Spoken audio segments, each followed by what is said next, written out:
무엇을 전할까 하다가 어저께 노아 선교회 그 야외 예배를 가서 식사를 맛있게 하고 그 다음에 대부도에 있는 해솔길을 갔어요. 참 그 해변이 예쁘더라고요.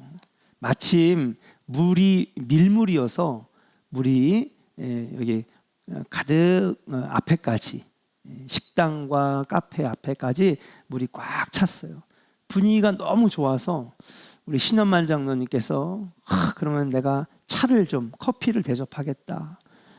그래서 커피숍이 있고 야외 테라스가 있고, 야외 테라스에서 곧바로 나가면 백사장이고, 그리고 저 뒤에는 송도가 보이고 섬들이 막 보여요. 그래서 굉장히 아름답습니다. 신현만 장로님이 차를 대접하면서 이렇게 어르신들이 모여가지고, 그런 데는 꼭 젊은 애들만 가는 거 아니에요. 어르신들도 갈 줄 안다고. 그렇잖아요, 장로님? 그래가지고 이제 얘기를 하는데, 제가 이제 여기 테이블 저기 테이블 이제 왔다 갔다 하면서 대화를 나눴는데, 마침 어느 한 테이블에서 6.25 전쟁 얘기가 나온 거예요. 대화 주제도, 왜냐하면 이분들은 6.25를 겪으셨잖아. 일제도 겪었단 말이에요. 6.25 전쟁 얘기를 하시는데, 홍영길 권사님이, 유현승 장로님이 6.25 때 얘기를 해주시는 거예요.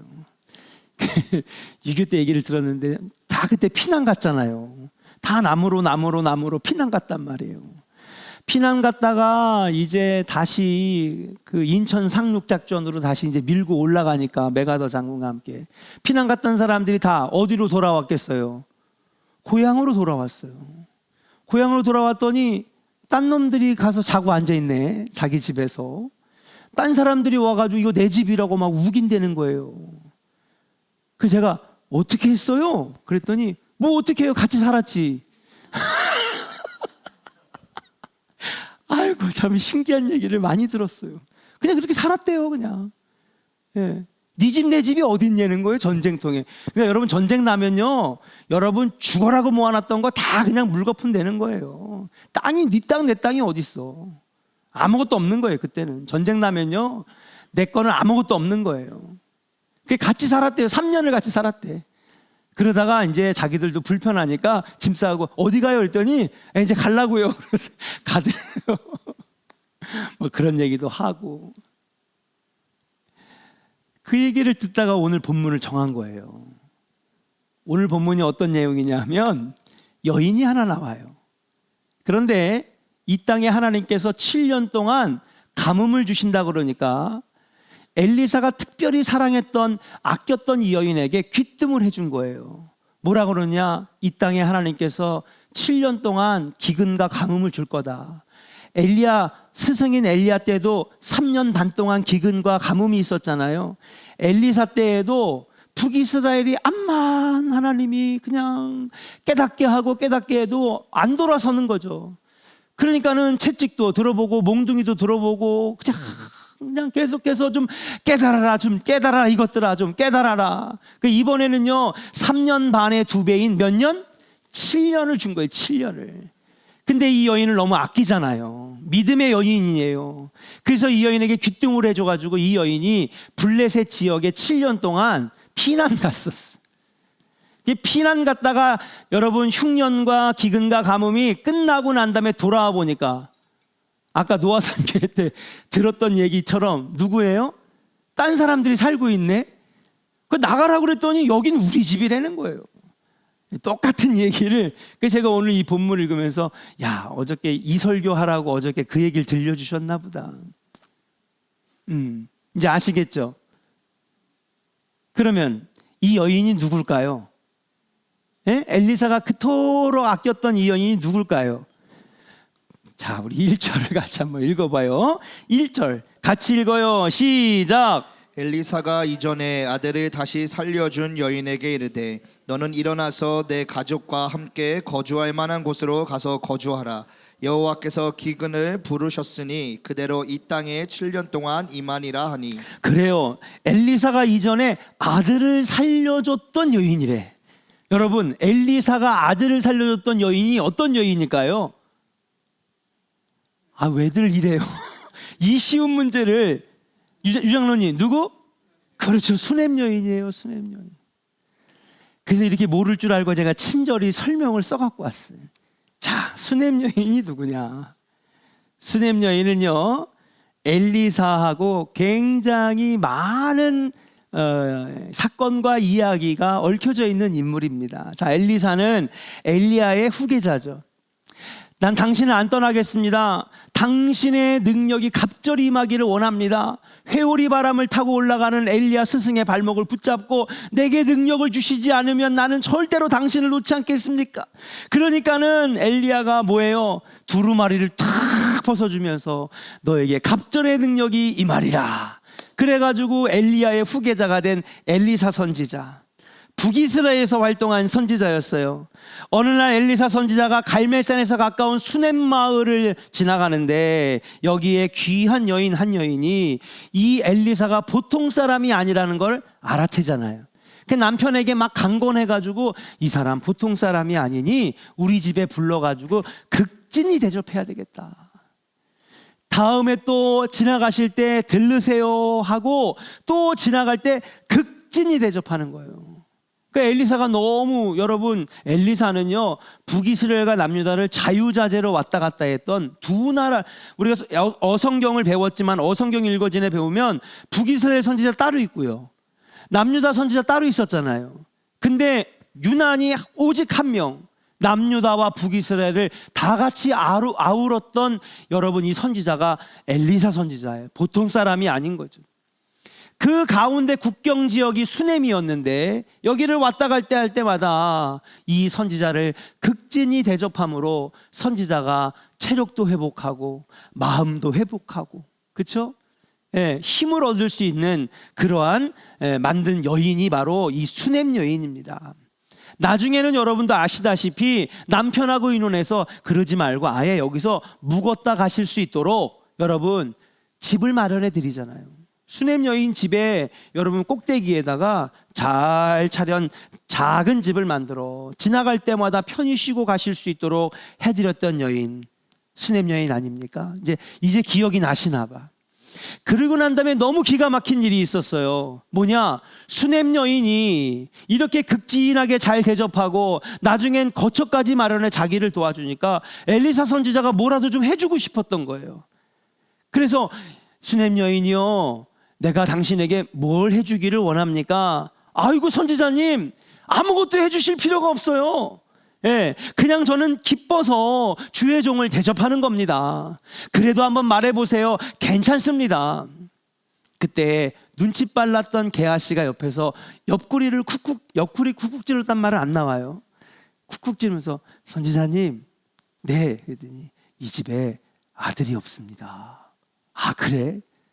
야, 수넴 여인을 불러와라. 불러왔어요. 그러면서 엘리사 선지자가 축복해 줍니다. 내년 이맘때쯤에 이 집에 아들이 있으리라. 할렐루야. 축복기도 해줘요. 그래서 그 가정에 1년 뒤에 아들이 태어났어요. 그런데 여러분, 무슨 일이 일어났습니까? 여러분, 거기에 보니까 아들이 한 7, 8살 이렇게 장성해가지고 커져가고 있을 때 이 아이가 갑자기 죽게 된 거예요. 갈멜산에서 활동하고 있던 엘리사를 빨리 사람을 보내가지고 불러갖고 옵니다. 그리고 만나자마자 막 원망의 말을 쏟아내는 거예요.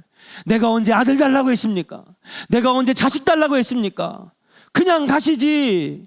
원하지도 않았는데 아들을 줘놓고선 그러면 건강하게라도 축복해 주셔야지. 이렇게 갑자기 죽으면 어떻게 합니까? 막 어머니의 찢어지는 마음으로 엘리사에게 막 원망을 쏟아내잖아요.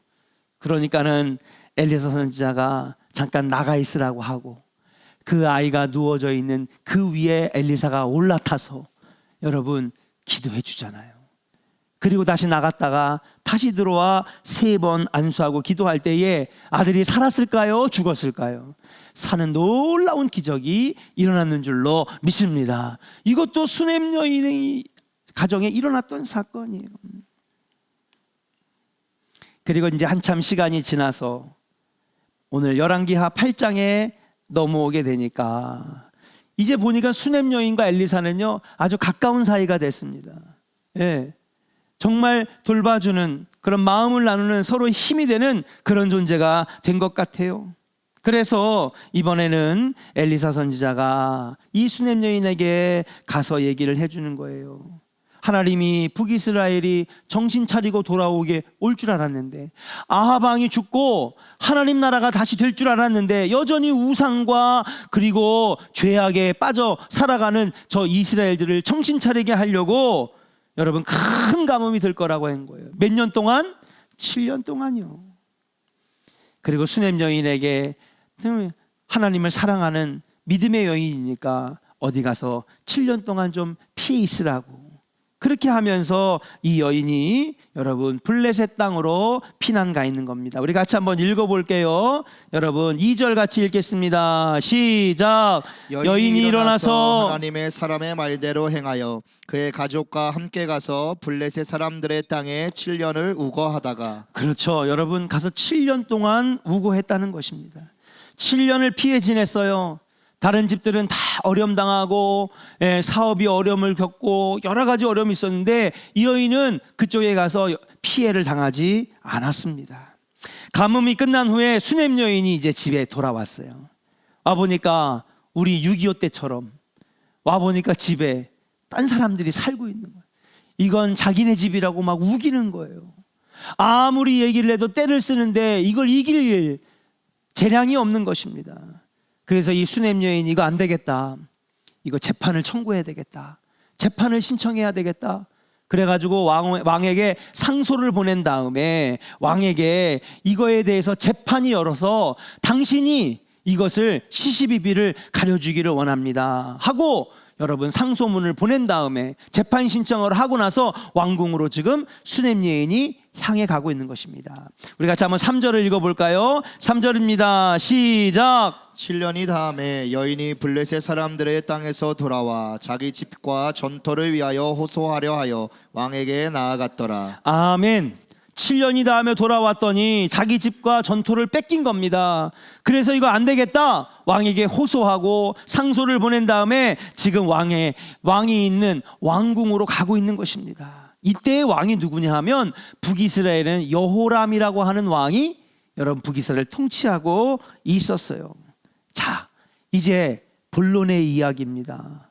참 놀라운 게 뭐냐면요, 수넴 여인이 이제 상소문 재판을 신청해 놓고 왕궁으로 지금 걸어가고 있어요. 근데 여인이 왕궁으로 가고 있는 도중에 이 여호람 왕이 있는 왕궁에는 어떤 일이 벌어지냐 하면 엘리사의 종 게하시가 여호람 왕의 여러분 호출을 받고 왕 앞에 지금 서 있습니다. 그리고 여호람 왕이 게하시에게, 야, 내가 풍문으로 들었는데, 그 노래 유명하잖아요. 풍문으로 들었어. 그쵸? 나는 그거 요즘 나온 그 범죄와의 전쟁 때 만든 노래인 줄 알았더니 옛날 노래도만요. 3, 40년 전 노래더라고 보니까.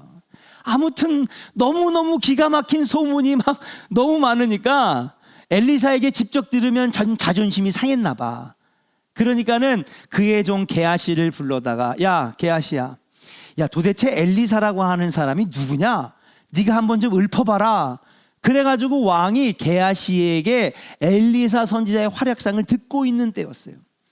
그런데 여러분 여인이 왕궁 앞에 도착해서 왕을 만나기 직전에 게하시에게 어떤 얘기를 듣고 있었느냐? 바로 수넴 여인과 죽은 아들을 살려주는 이 기적 같은 이야기가 게하시에 의해서 나오고 있는 순간이에요. 자 여러분, 이 지금 좋을 때가 아니야. 예? 지금 이게 좀 드라마틱한 장면이잖아요. 지금 머릿속으로 상상을 한번 해봐요. 드라마 여러분 잘 보면서 그냥 엄청나게 몰입하면서 보면서, 그렇잖아요. 생각해봐요. 내 몸을 좀 움직여야 되나? 여인은 지금 막 뛰어오고 있어요. 지금 자기의 억울함을 호소하려고 하는데 바로 그 궁 안쪽에서는 게하시가 누구 얘기하는 거야? 수넴 여인 자기 얘기하고 있는 거예요. 그래가지고 여러분 왕의 왕궁문을 쫙 열려고 할 때 그때 여호람 왕이 무슨 얘기를 들었냐면요, 엘리사가 있잖아요. 수냄 여인의 지극한 대접을 받고 아들을 낳게 해줬고요. 근데 그 아들이 8, 9살쯤 돼가지고 갑자기 죽게 되었는데 엘리사가 그 위에 올라타서 3번 기도하고 나갔다 또 3번 기도하니까 기적같이 일어났어요. 여호람 왕이 활짝 놀래가지고 어머나 세상에 하고 있는데 수냄 여인이 짱 들어온 거야. 졸지도 않으시네 이제. 이게 재롱을 떨어야지 그냥. 그렇죠? 생각해 보세요. 이거보다 더 드라마 같은 드라마가 어디 있습니까? 놀랍지 않습니까? 하필 그 타이밍에 그 여인이 딱 나타난 거예요. 씩씩거리면서 왕에게 좀 따지려고. 근데 보니까 여호람 왕이랑 이 게하시가 한참 얘기하고 놀라고 있다가 땅 쳐다보니까 수냄 여인이 딱 나타났네. 기가 막힌 타이밍 아닙니까? 누구냐 저 여자가 누구냐. 그러니까 있잖아요, 게하시가 갑자기 손뼉 쳤단 말은 안 나와요. 손뼉을 쳤을 것 같아. 왕이시여, 저 여자가 바로 그 여자입니다. 그렇게 얘기를 하는 거예요. 자, 제가 암만 얘기해봤자 소용이 없으니까 말씀을 읽어볼게요. 4절부터 6절까지예요. 같이 읽어요. 시작. 그때 왕이 하나님의 사람의 사환 게하시와 서로 말하며 이르되 너는 엘리사가 행한 모든 큰 일을 내게 설명하라 하니 게하시가 곧 엘리사가 죽은 자를 다시 살린 일을 왕에게 이야기할 때에 그 다시 살린 아이의 어머니가 자기 집과 전토를 위하여 왕에게 호소하는지라.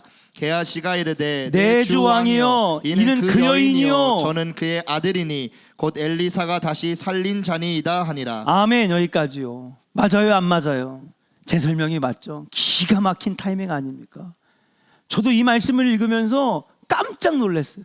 어떻게 하필 그 타이밍에 게하시를 불렀고 하필 그 여인이 문을 열고 와가지고 호소하려고 할 때에 여러분 게하시에게 한참 듣고 있던 얘기가 수냄 여인 자기 얘기였고 또 옆에 아들까지 같이 데려왔어요.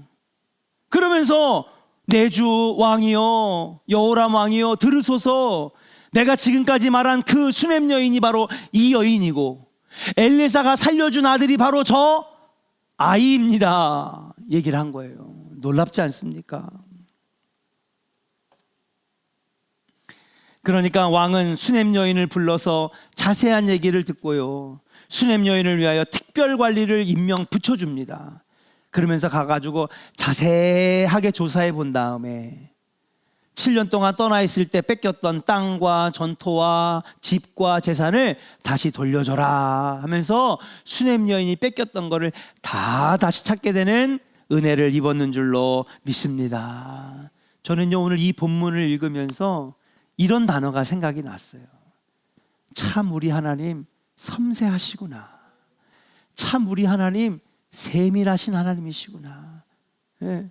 어떻게 이렇게 정말 드라마 작가가 인위적으로 써도 이렇게 안 될 만한 타이밍에. 예. 제가 요즘에 옛날 드라마를 좀 찾아봤어요.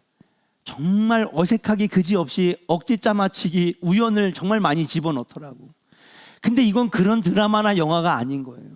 너무 놀라운 타이밍에 너무 섬세하게 이 수냄 여인을 챙기시고 돌보시는 하나님을 저는 볼 수 있었는 줄로 믿습니다. 사랑하는 조은의 성도 여러분, 우리 하나님은 세밀하신 하나님이신 줄로 믿습니다. 우리 하나님은요 섬세하게 여러분들을 세밀하게 돌보시는 하나님이에요. 하나님을 경외하는 수냄 여인을 위한 하나님의 세밀하신 사랑의 손길을 오늘 본문을 읽으면서 저는 느낄 수 있었어요. 그럼 그 하나님의 섬세하시고 세밀하신 손길은 우리에게는 해당이 안 되는 걸까? 저는 그렇게 안 생각합니다. 지금도 하나님은 살아계셔서 역사하시고, 예, 하나님 아바 아버지라고 부르는 자기 백성을 오늘도 섬세하게 챙기시고 세밀하게 돌보시는 하나님이 우리가 믿는 하나님인 줄로 믿습니다. 하나님의 역사하심은 한치의 오차도 없는 거예요. 이런 사건이 오늘 이 열왕기하 8장에만 있는 건 아니지 않습니까? 그렇죠. 출애굽을 한 다음에 6월절 뒤에 출애굽을 해서 3일 밤낮으로 도망 나왔습니다. 300만의 이스라엘 백성들이 만난 건 깊은 홍해 바다였어요.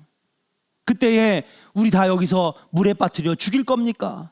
아니면 바로의 기병대가 3,000명의 기병대가 와서 우리를 다 칼로 찔러 죽일 겁니까? 모세에게 원망하는 거를 모세가 가만히 듣고 참고 있는 거예요.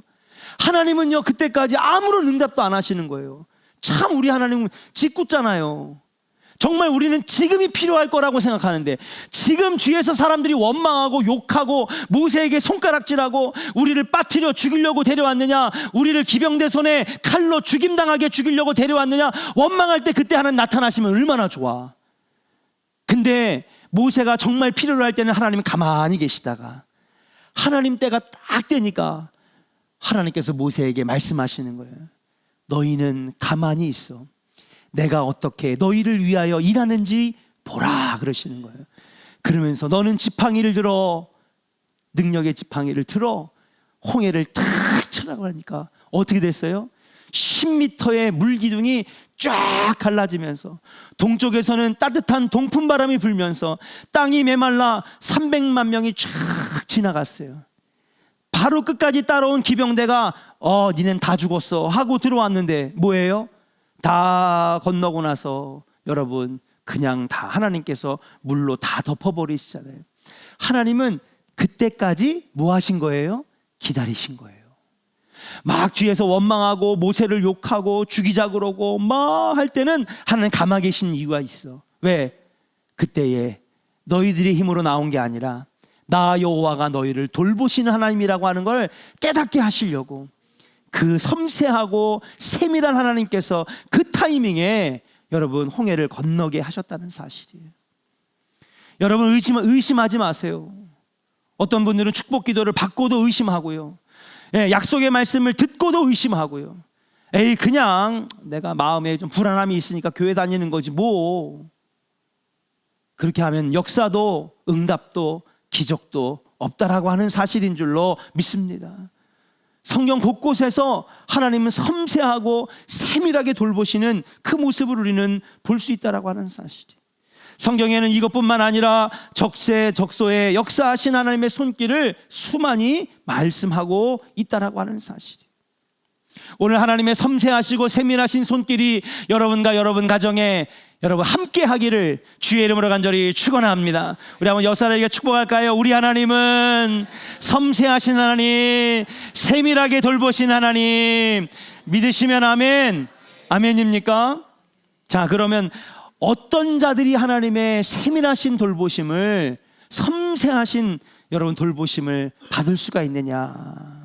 다 같이 예레미야 17장 7절을 함께 읽겠습니다. 자, 시간이 없으니까 우리 한번 같이 스크린을 보고 같이 읽어요. 시작. 그러나 무릇 여호와를 의지하며 여호와를 의뢰하는 그 사람은 복을 받을 것이라. 아멘. 어떤 사람들이 하나님의 섬세하시고 세밀하신 그 손의 돌봄을 받을 수가 있느냐? 따라합시다. 여호와를 의지하고 여호와를 의뢰하는 사람.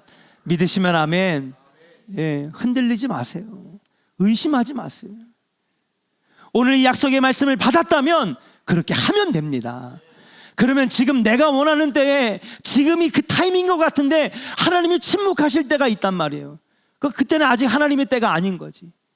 근데 보세요. 믿음으로 기다리고 여호와를 의뢰하고 신뢰하면 기가 막힌 타이밍에 놀라운 섬세하신 하나님의 손길로 인하여 놀라운 기적의 역사가 일어나게 되는 것인 줄로 믿습니다. 나훔 1장 7절에 이렇게 하나님 말씀하세요. 여호와는 선하시며 환난 날에 산성이시라. 그는 자기에게 피하는 자들을 아시느니라 그랬습니다.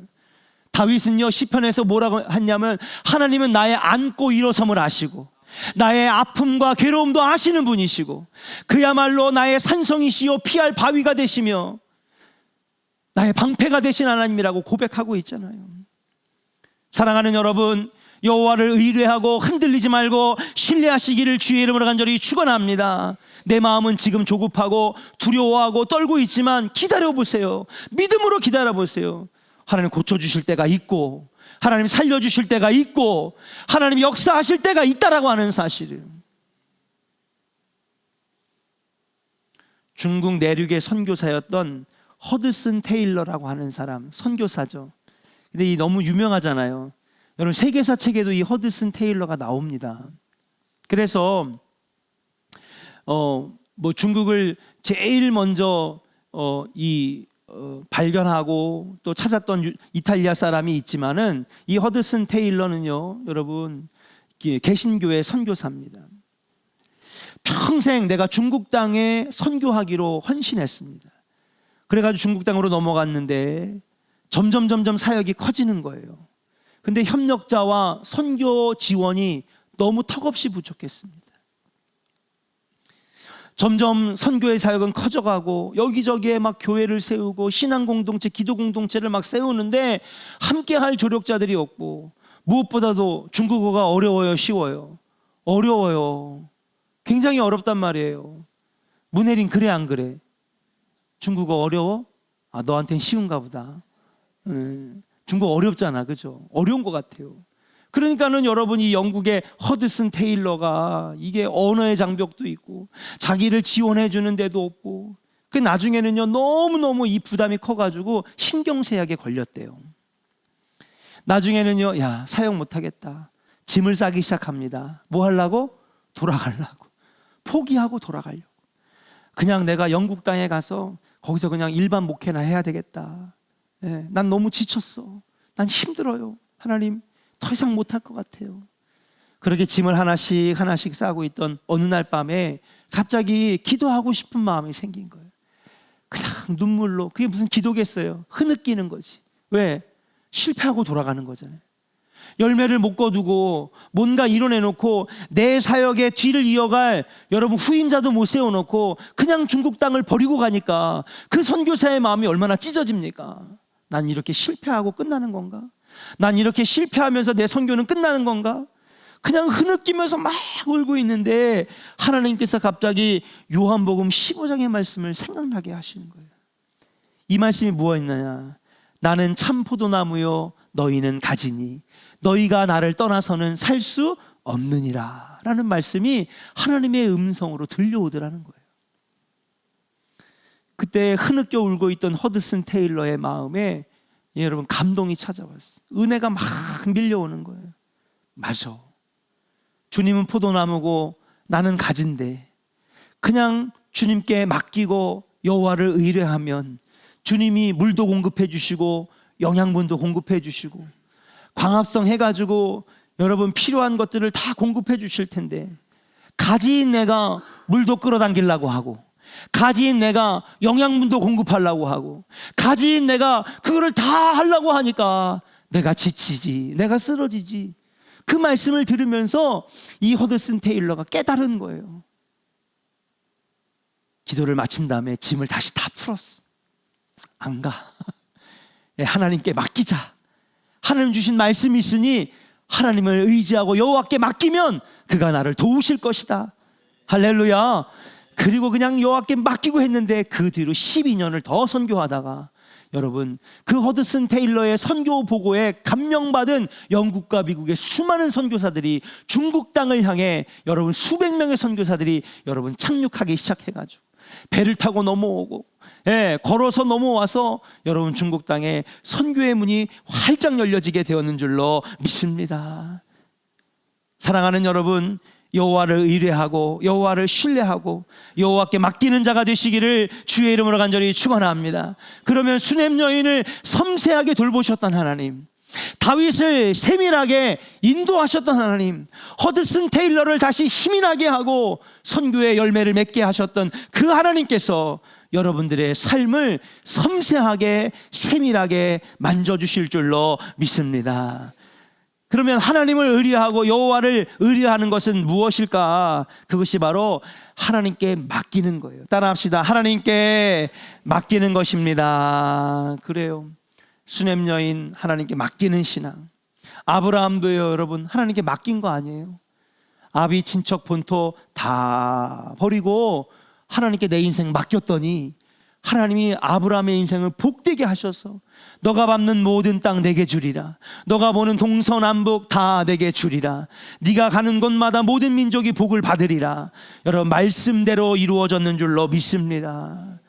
여러분, 5월 달에 여러분 우리가 풀어지기가 쉬워요. 날씨는 좋죠. 사순절도 끝났겠다. 신방도 끝났겠다. 예, 또 가정의 달이라 산으로 바다로, 예, 해외로 막 나가고 싶은 결혼식도 얼마나 많아요. 그 자칫해서 우리의 신앙이 느슨해질 수 있단 말이죠. 그러나 여러분, 5월이야말로 여호와를 더 깊이 만나는 시간, 여호와 하나님께 내 인생을 맡기는 시간. 그래서 우리 하나님이 섬세하고 세밀하게 여러분의 삶을 만져주시는 그런 놀라운 달이 될 줄로 믿고, 오늘 같이 찬양한 다음에 하나님, 내가 하나님을 오로지 신뢰하고 여호와께 맡기는 삶 되게 하여 주옵소서. 그래서 내 가정을 섬세하게 살펴주신 하나님, 내가 믿습니다. 의지합니다. 나와 나의 가정을 세밀하고 섬세하게 만져 주옵소서. 우리 같이 주품에 찬양하고 통성으로 결단하고 기도하겠습니다.